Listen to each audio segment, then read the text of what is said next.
When the Ayaneo Flip DS was first announced, there were two things that came to mind: the Wii U and the 3DS. And prior to that announcement and inevitable launch of the Flip DS, there were ways to emulate the Wii U and 3DS library on modern handhelds. But every time that I experienced some of these games on these handhelds, I would have this immersion being broken by swapping screens to go from the main television screen that was being emulated to the gamepad, or the primary screen to the touch screen. It just led towards a subpar experience, especially when you compare it to original hardware. With the Ayaneo Flip DS, this is the first time where you can actually play a game and it feel like you're actually playing the Wii U without having to worry about any sort of compromises. Things just work as they should on this handheld, and it feels great to be able to play some of those older titles on modern hardware without a hitch. Obviously, this is a Windows-based handheld, so you are going to have, Windows bloat. There are going to be some instances where you have Windows-like experiences, especially when you're getting things going. And with the whole AyaSpace app there, that front end, it looks really nice and things run relatively well. But again, there are some compromises that are there. Now, I do have to let you know that with all of that being said and done, this is an $800 handheld. I went with the cheapest model that was here, but there are some models that are $1,200, $1,300, $1,400. So it really depends on what it is that you're going to be using it for. But if you're just getting it for just 3DS and Wii U, I can't recommend it, especially at that price point. You're probably better off going to eBay and finding something from a scalper, and you will be paying less if you got both a Wii U and a 3DS than you would be for this handheld. The beauty of it, though, is that with this handheld, you can play some PC games, and they run relatively well because of the chipset that is in this. The 7840U is very similar to the Z1 Extreme chipset that is found in the ROG Ally, as well as the Legion Go. So there is some similarity that's there in terms of performance. But regardless, you don't have to just stick to 3DS or Wii U emulation or 2DS or DS. You can also emulate other titles on this handheld, and things will run just smoothly. That secondary screen that's there, it's there for you to use and you can take advantage of it, but if you want to, you can ignore it entirely. And there are so many features that are tied to this handheld that it really shines kind of like a glimmer of hope of what could potentially be possible with a Flip DS2. This video is brought to you by Misplay. Sometimes when I'm out and about, I might accidentally leave my handhelds at home. But one thing that I never forget to take with me is actually my cell phone. Now, if I'm sitting there at a coffee shop waiting for some coffee, or I'm on a plane traveling for work, I might play some games to pass the time. And the cool thing is that you can actually get rewarded for playing some of those titles through an app called Misplay. Now, Misplay is your all-in-one loyalty app for us gamers. So if you're trying to set yourself up for the next micro SD card purchase, or a daily coffee, or if you're trying to just set yourself up for that huge PC sale that we know happens every other month, then you can do so by discovering and playing new titles through Misplay. They have a ton of genres that are readily available. So you have everything from strategy, action, adventure. I saw some puzzlers, some card games. There were some word games as well over there. I mean, there's a ton. And all those points that you've accumulated through playing those games, you can actually use to redeem gift cards to some of your favorite brands. So you have everything from Amazon to Walmart to Xbox and PlayStation. I mean, there's just a ton. Over $100 million in gift cards have already been redeemed through the app.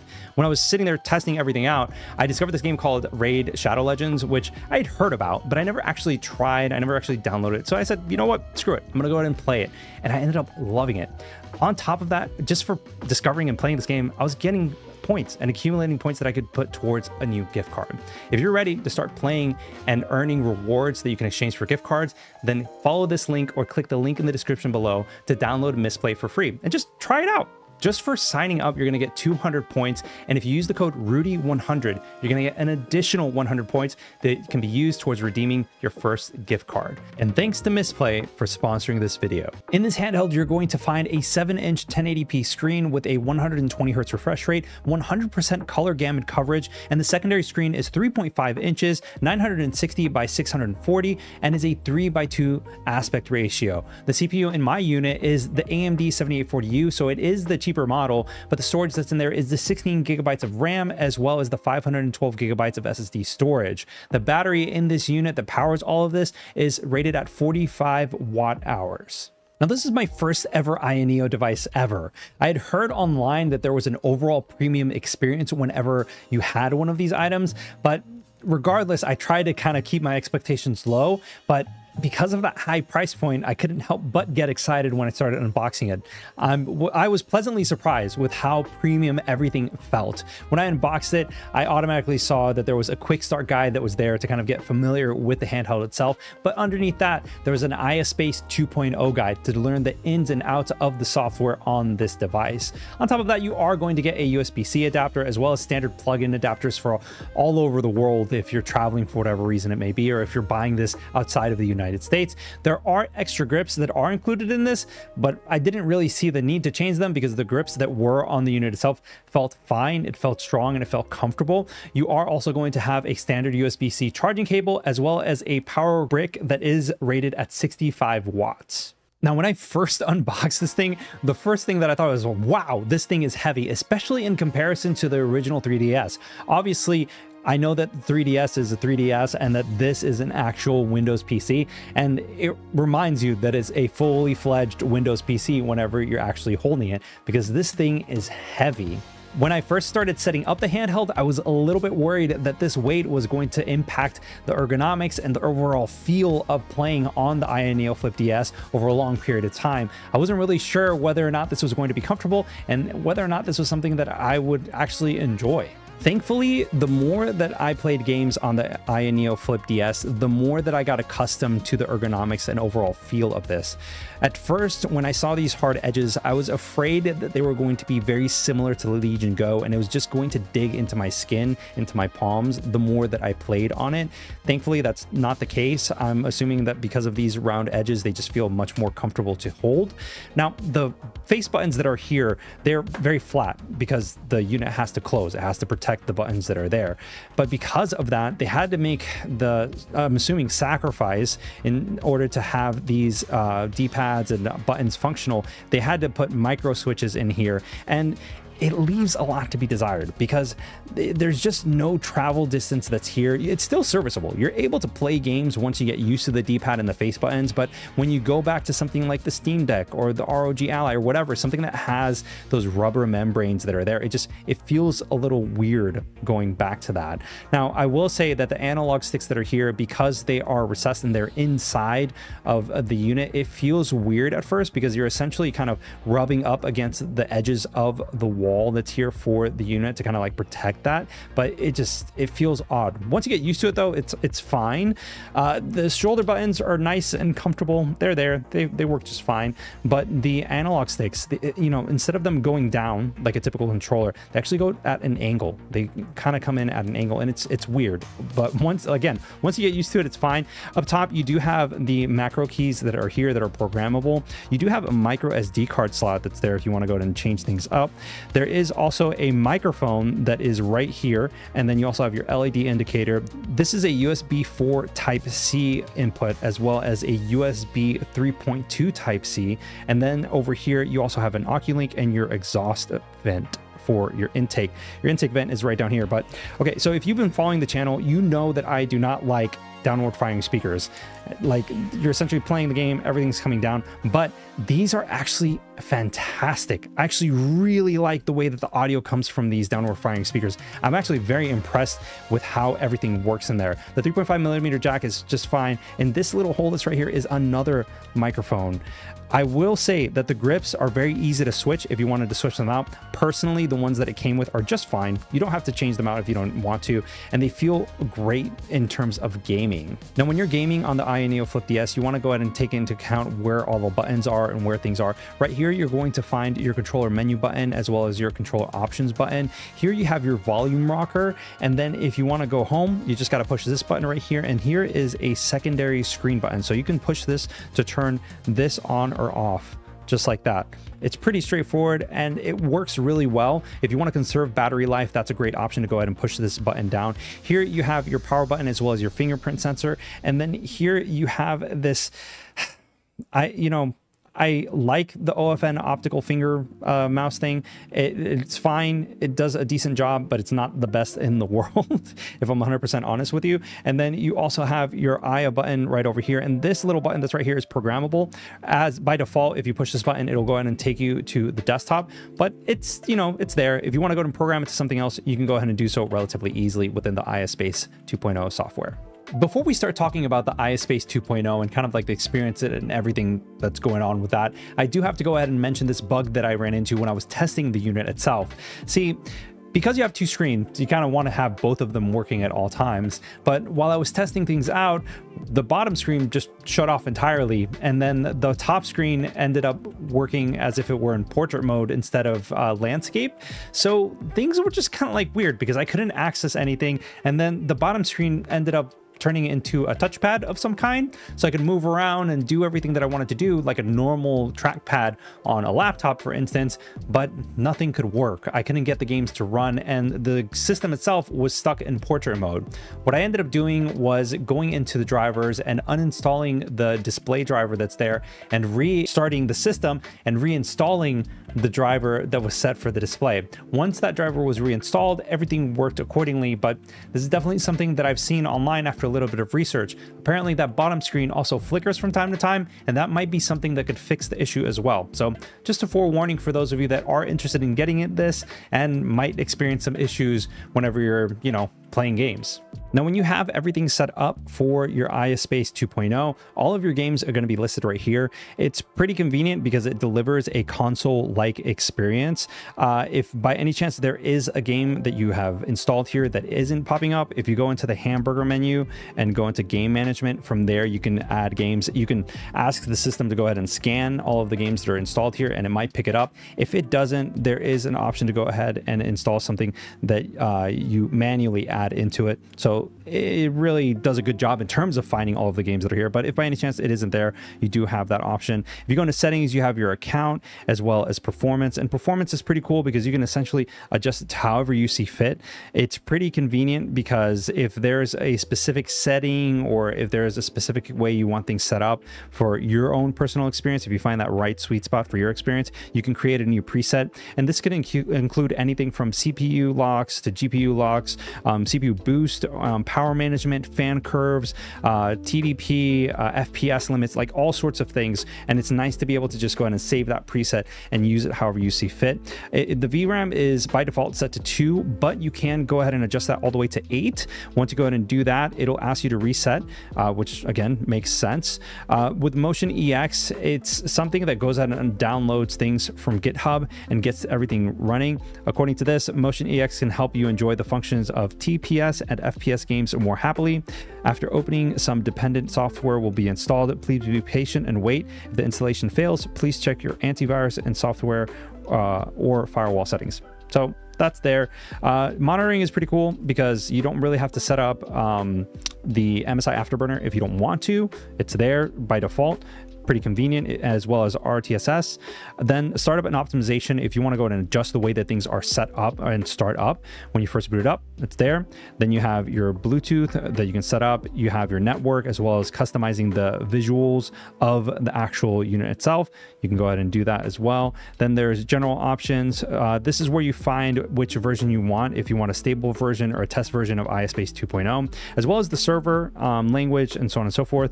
Windows, if you want to go ahead and adjust the order of things, you can. In the controller, this is pretty cool because you can adjust everything from the analog triggers to auto customizations. There's actually a quick open thing that's here that I find really, really awesome. So if you wanted to go ahead and hold the left trigger and the right button, and you wanted to go ahead and push a button, it'll go ahead and do whatever it is that shortcut is. So if you want to open Task Manager, it'll go ahead and open it up. It's pretty cool. I find it really convenient that, it allows you to go ahead and do that. The I key is essentially this. So pretty cool stuff. I like the fact that everything is set up like that because you never know. You can adjust it obviously to change the different things, but it's cool. And then if you wanted to change the button that's here, this is essentially to show the desktop. So this is what this button is right over here. And there is custom shoulder keys if you wanted to go ahead and adjust that. For example, these that are back here, that's what you would be changing. Storage, you can go ahead and see. As you can see, my internal drive is pretty full, but this is my SSD that's there, or excuse me, my micro SD. Then updates are here. If you wanted to update everything, you can. The issue that I ran into earlier, that's where I went to in order to download the AMD driver. But once you go ahead and hit that, it'll just open up the AMD driver or the AMD software that's there for all of that. And then you have all the information that's here, including your serial number, BIOS, all that stuff. If you wanted to go ahead and get that set up, it's all there, as well as information about your GPU, your RAM, software version, SSD serial, things like that. It's pretty straightforward when it comes to that stuff. I love the way that this is set up because it makes things very, very convenient and very easy to use. I am not sure if this is all Ayaneo devices have this, because like I said, this is my first unit ever, but man, is this experience awesome. I absolutely love everything that is in this handheld so far. When it comes to utilizing the quick access menu, all you have to do is just push this button once and you'll see a full list of essentially the same things that you would see in the AyaSpace 2.0 app. So you have your performance settings that are here that you can adjust, as well as the presets that you have set up for you. And then you have your handheld options for various settings. You have your Motion EX, you have your controller settings, as well as your quick assistant apps. Now, I do want to let you know that there are a lot of things that are here, and I'll talk a little bit more about how you can see these in the dual screen down below. But all of these things are here, so you can adjust all of the different options that are available for you in the actual space or the quick assistant app itself. And then you also have your quick system settings right here. So if you wanted to check for updates, you can do so. But once you do that, it'll let you know whether there's anything, and system settings will just open the AyaSpace app and will get you set up right where things are. So it's pretty straightforward when it comes to that. But I do want to also let you know that when you push this button and hold it down, you will get back to the AyaSpace 2.0 app that'll just go ahead and boot up and become the main application on your screen. Obviously, there are a lot of things that you can do with this handheld, and there are plenty of features that are available if you want to adjust things or get things going. But one of my favorite things is actually the usage of that second screen that's there. Most of the things for the primary screen just work as they should, but I really like the fact that there is this little screen that's here. Obviously, you can use this for emulating 3DS, Wii U, and 2DS and DS titles just fine, but there's actually a lot more versatility to this than most people give it credit for. First and foremost, when you boot up a game or you're using a specific application, this is going to go ahead and scoot over a little bit, and you're going to have your FPS shown, which is nice to kind of get like an overall feel of how your game is performing.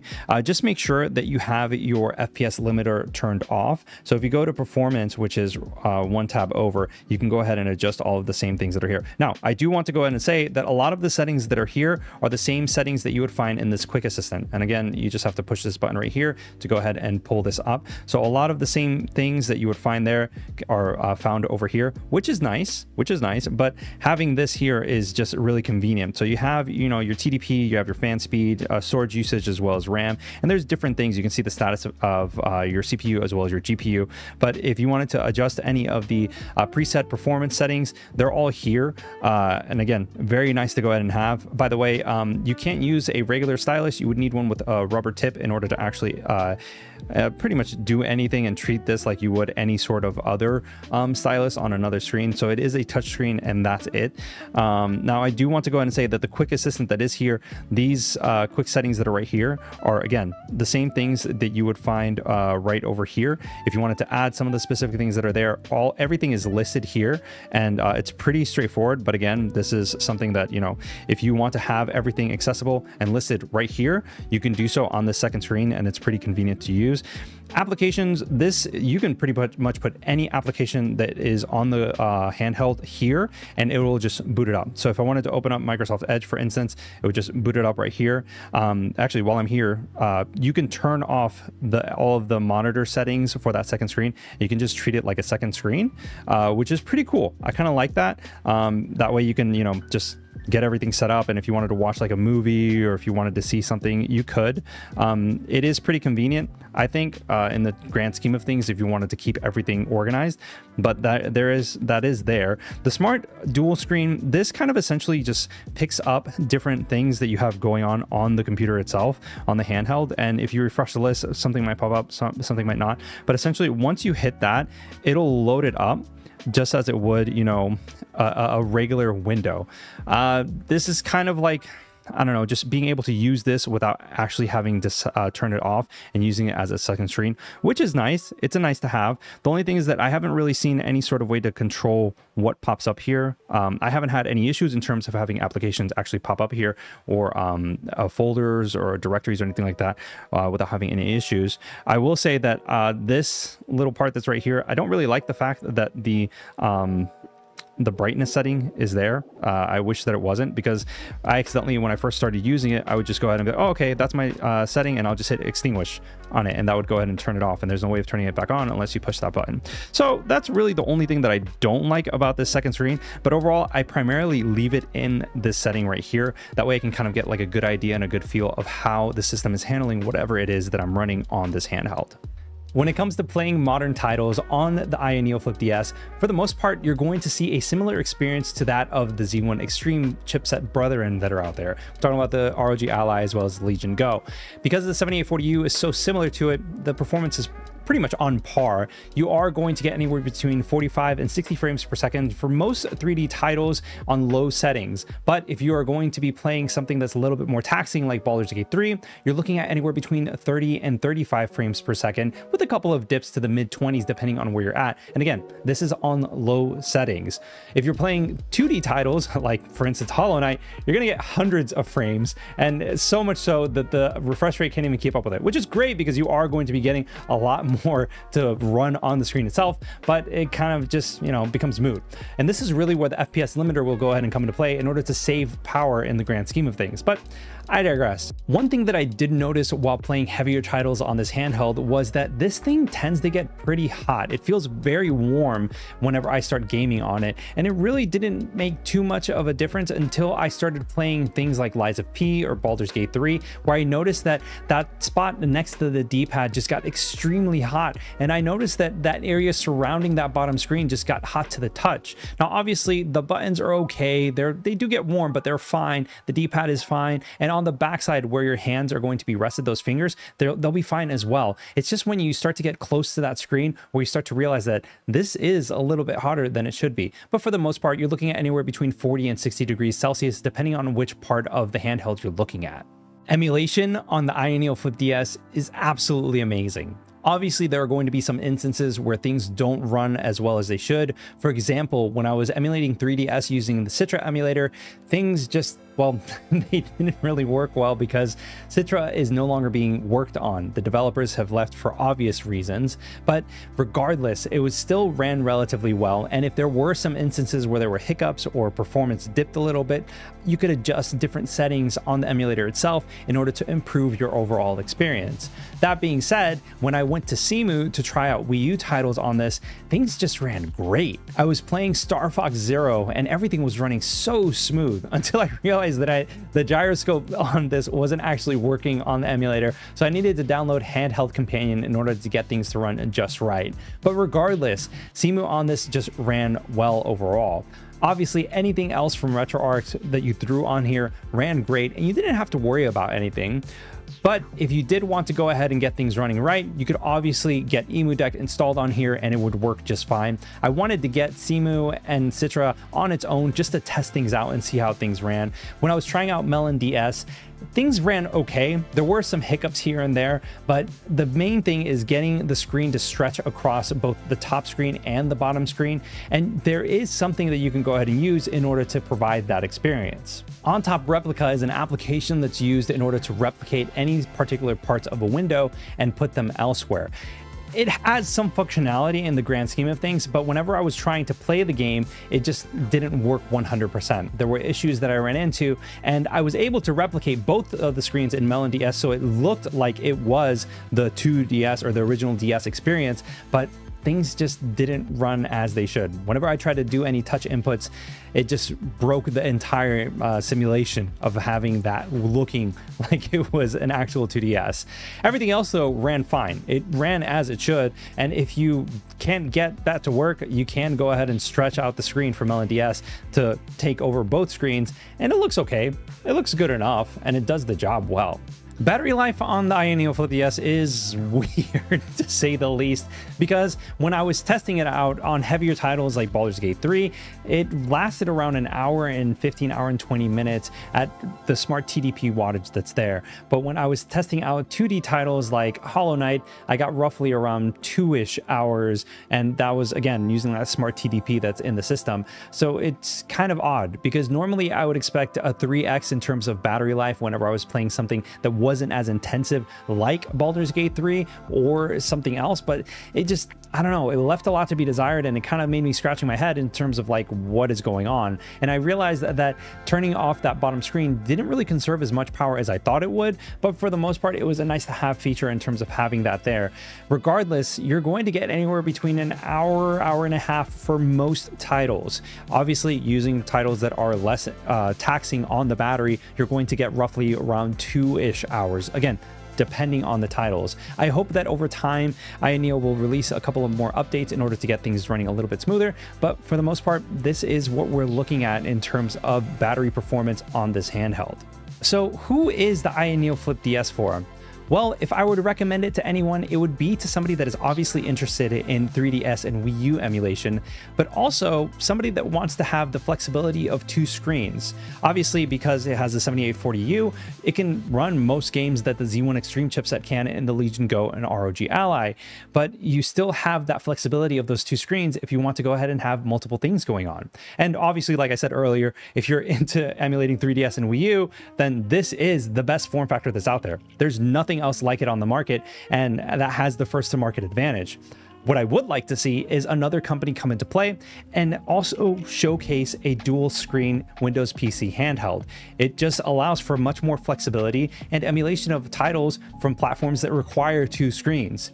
That being said, I do think that this has a lot of room for improvement, and if there is going to be an Ayaneo Flip DS2, I would hope that they would address some of the criticism that I said in this video. Now, because of that battery life, you could obviously connect it to a power bank and you'll be fine. And I really wouldn't expect long play sessions with this handheld, but it is a nice to have in the grand scheme of things. With all that being said and done, I'm ridiculously excited for the future of the PC handheld marketplace. This is just another example of creativity and ingenuity and elevating the experience for somebody that wants to go ahead and have a dual screen setup. Obviously, there are other options that are out there, but I do hope that this isn't the first and only iteration of the Flip DS. I hope that there's going to be a secondary, and I want more. I want it to continuously improve and become better. And this is just an exciting time to be in the PC handheld space. So what do you guys think of the Ayaneo Flip DS? Is this something that you're interested in? Let me know in the comments below. I'd love to hear your thoughts on things. And if you want to hear my thoughts on the Legion Go 6 months later, then click this video over here. And if you want to hear my thoughts on the Legion Go versus the ROG Ally versus the Steam Deck LCD and OLED, then click this video over here. And until next time, guys, I will see you on the next one. Peace.